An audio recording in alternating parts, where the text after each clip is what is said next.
The key to decorative stitches is having some stabilizer underneath your fabric. I usually like to use a tearaway. When you pick the stitch, everything's set up for you, and then now you can have some fun with threads. There are threads that are variegated. You can use metallic threads, just need to use a metallic needle. Yes, that does exist.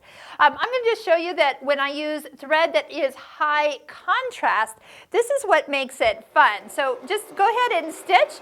The stabilizer keeps it from getting wavy. It gives it something to stitch through. And then as you finish, let's take a look at the result. This machine has a decorative stitch that you could have some fun with and add a little bit of detail to your next project.